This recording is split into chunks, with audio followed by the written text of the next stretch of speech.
Hello, I'm Jan Mulvey and you're watching the Redmen TV. Hello, welcome to the Redmen TV. It's the Uncensored Match Build Up show as Liverpool return to FA Cup action with the third round facing off against AFC Wimbledon at Kingsmeadow. I'm joined by Chris Pajak, Jack Hart and Neil Poole to discuss this one. First off, Chris, the magic of the FA Cup, which is great when you're winning games. Yeah. But it tends to be when we play lower opposition, you're more fearful of the magic in that sense of being giant killed. You start to think like we're on telly because people want to see us get beat. Yeah, that's it. The only reason this game's been chosen for television is because they're dying for Wimbledon to recreate '88 and get one over us. Yeah, I'm worried. Like we've been talking before the game, and it's like, what side you put out? I mean, you can't. We're so low on confidence that you've always got to put a full set team out. But then equally, we need to rest some bloody players, don't we? And you know that strength 99 and Akinfeir up front or something. He just scares me now. Yeah, I'm thinking if he comes up against Lovren, Sacco, Toure, or Skirtle, he's going to have them all off. Yeah, the beast is to be feared. I think. Yeah, I mean it's right, isn't it, Neil? I fear that if we'd had this conversation about this game 3 or 4 days ago, we've been coming and going, great, AFC Wimbledon, perfect time, let's continue what we're doing, we'll just go in there, smash them and move on. Whereas, I still think that's what's going to happen, but because of the poor performance against Leicester and a track record of losing to teams we should be beating in the third round, there is that element of fear. Yeah, I think you're totally right as well. I think after the Swansea game, would have been much more confident about this. The reality is, though, that the 3 games over Christmas, we were good against Swansea, bad against Leicester, bad against Burnley. Yeah. So there's only actually one of those 3 games that we've been any good. And like you said, the whole thing with being on telly, just the fact it's being moved to like a Monday night. Like I remember last season, you know, when the Crystal Palace game got moved to the Monday night and it's under the lights, you get a better atmosphere there. It's just everything seems to lend itself to like the narrative, like the story that they want. But as you said, as Liverpool fans, like we got beat by Oldham, we've been beaten by Barnsley, we've been beaten by Burnley in the last 10 years. We've had tricky games against Havant and Waterlooville. We've had tricky games against Mansfield. You know what I mean? We never do it the easy way. Yeah. Ever. Yeah. So there's like a natural fear there. So I think I still would have been a bit scared after Swansea. Now I'm just shitting myself.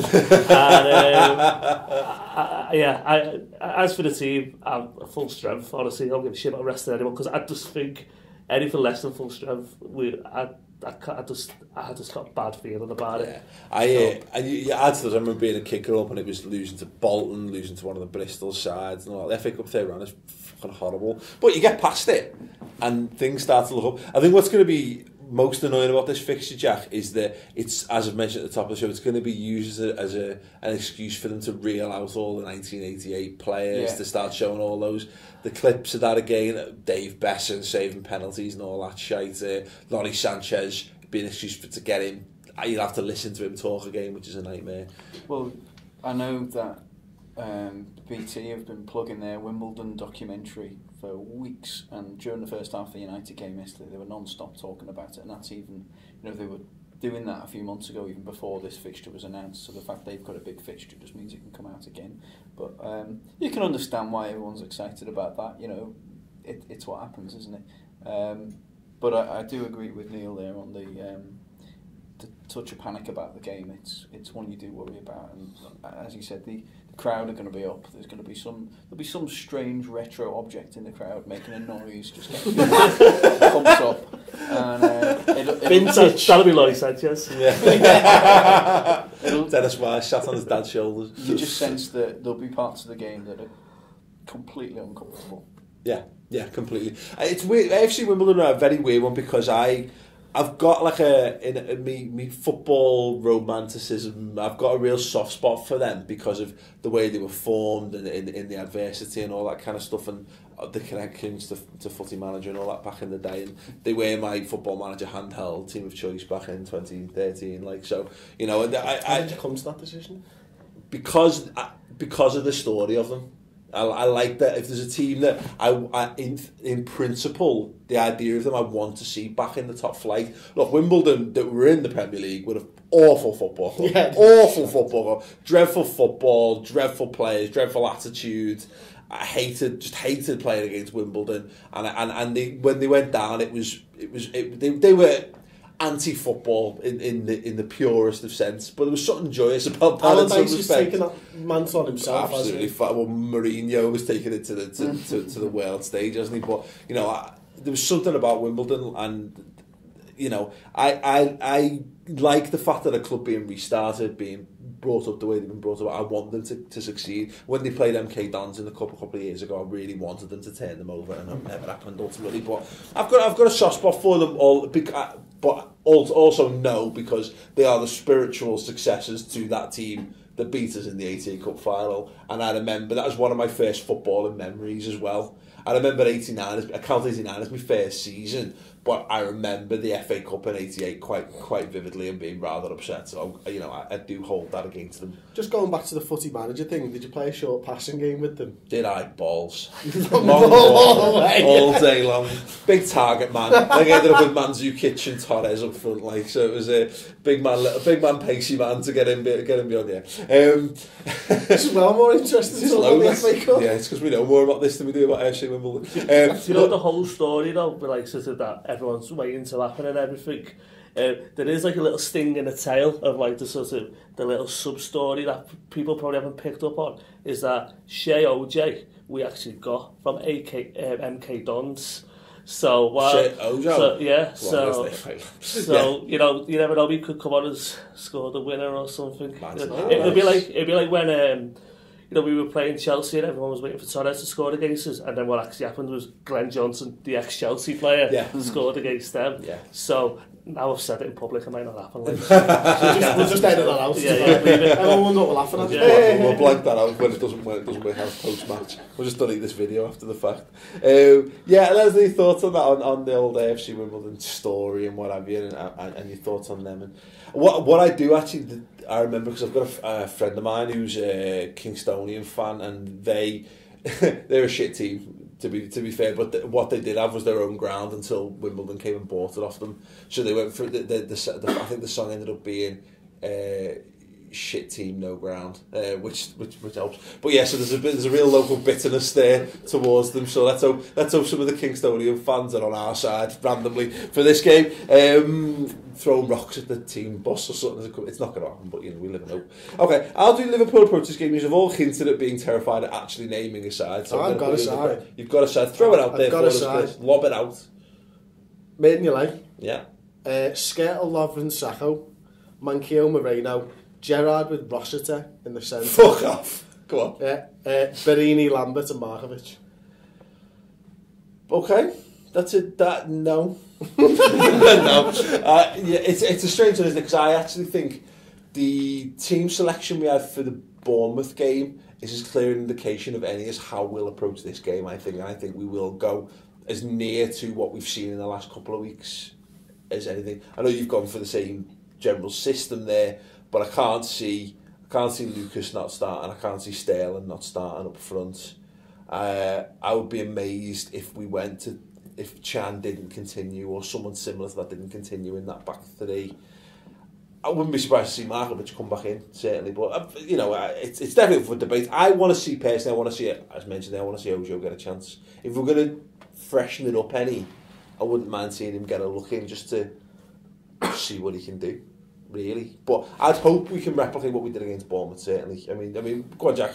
You didn't want to put particularly on the spot on this one, so I've done one since. Go on. I don't want to see Lucas, Sterling or Coutinho start. I think really? All need the rest. So I've gone for Ward in goal, Skertel, Toure, Lovren at the back three, Manquillo, Markovic wing backs, Gerrard and Allen. No idea if Joe Allen's fit. We seem to get injuries or just rest. Nobody says injuries, anything. Yeah. Lallana behind Lambert with another Suso. No idea where he is. But, get him back in but there. If he's available, I said the other day that this shape we've been playing recently seems like the perfect one to have Suso on the bench. You know, when Lallana went off injured the other day, Suso comes on. Would have been perfect. Yeah. But I'd like to see him back involved. I very much doubt he will be. Yeah. Worth a shout though. This is the beauty of these things, is that we get to throw out all these random teams, all these players we want to get a look in. Rossiter in there, get Ojo the in reason there. I want Rossiter in there, because I just want him to play with Gerrard a bit. I actually believe for the most part of this season, or even last season, Rossiter should be sat on the bench. It was something that Joe Fagan used to do with midfielders. Just watch him, man. Just watch how he controls himself in the game. And for someone like a Jordan Rossiter, just playing with Steven Gerrard will do him fucking wonders. Do you not think there's a concern he'd end up playing snap with Mario Balotelli then instead? Yeah. Balotelli, for me, is nowhere near the team or the bench. Yeah.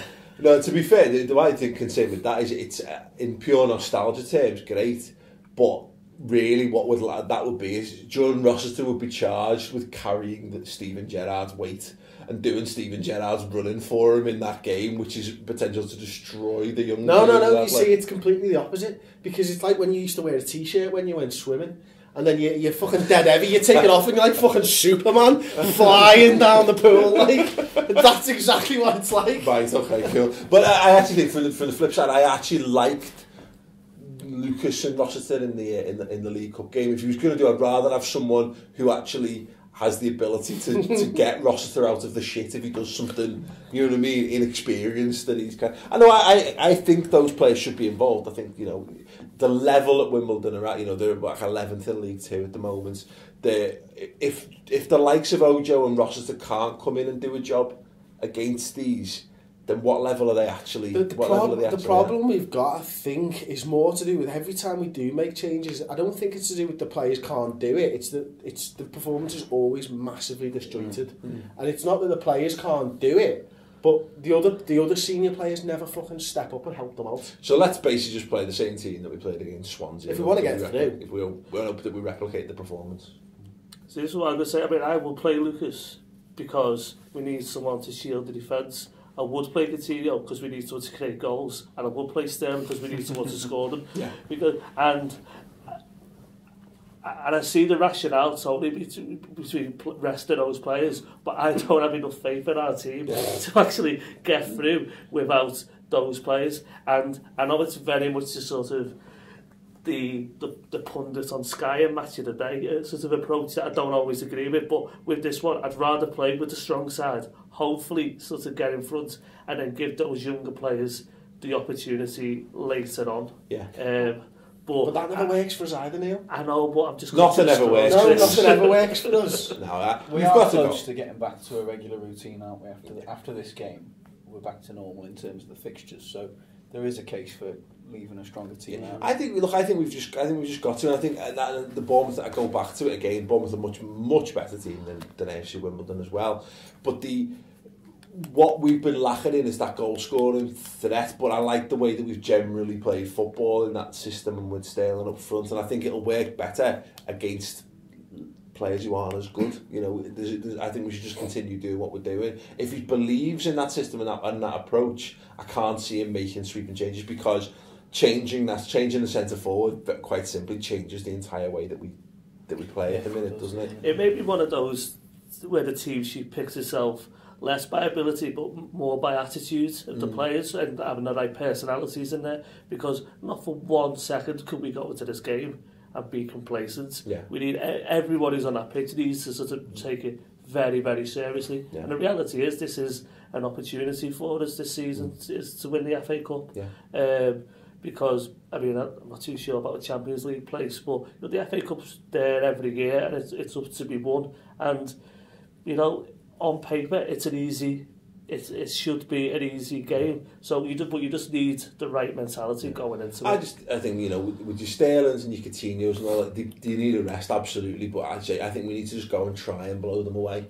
And they're players who are, you know, you could put Lambert or you could put Barini. They're struggling for confidence. They've not got the physical attributes that are going to put them head and shoulders above the players that they're coming up against. They're neither stronger nor faster than the players that they're playing against. So, but what Coutinho and Sterling have got is ability level that so far outmatches the players they're going to come up against. That the idea should be that if you put those players in, we've got a better chance of winning. I don't know.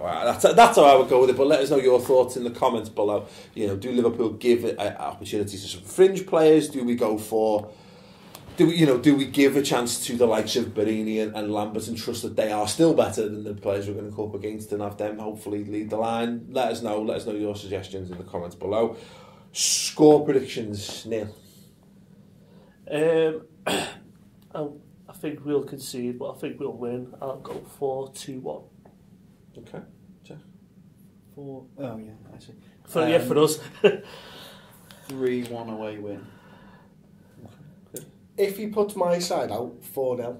If he does his own fucking barmy shit, 2-1 again. This is, for all the reasons listed earlier, horrible game. I can see us conceding like a late equaliser during this 2-2 and having a replay at Anfield and absolutely wiping the floor with them.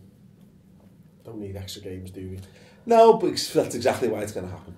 Let us know your score predictions as well in the comments below. Don't forget to check out our Steven Gerrard special on redmentv.com. And the final word, if you want to look back on Leicester, it's definitely worth it. Make you feel better about yourself and your life in general. The redmentv.com is free for the month. Check it out. Some boss stuff coming up as well throughout January, so definitely worth being a part. Anyway, thanks very much for watching. We'll see you for a live show on Monday. Yeah, live build up. We'll do a bit more research into Wimbledon for this one. Nah, we'll be full. We'll be live from 45 minutes up until kick-off and then back live at half-time as well. Links to follow on the YouTube channel, so do check us out there. And if you want to fill your life with more Redmen TV content, do it, because it's good and you need it in your life. I don't know where I'm going here. Thanks very much for watching the show and we'll see you there. Last night the news broke that Steven Gerrard is reportedly set to end his Liverpool career at the end of the season, with papers such as the Daily Mirror reporting that a move to the MLS, potentially to the LA Galaxy,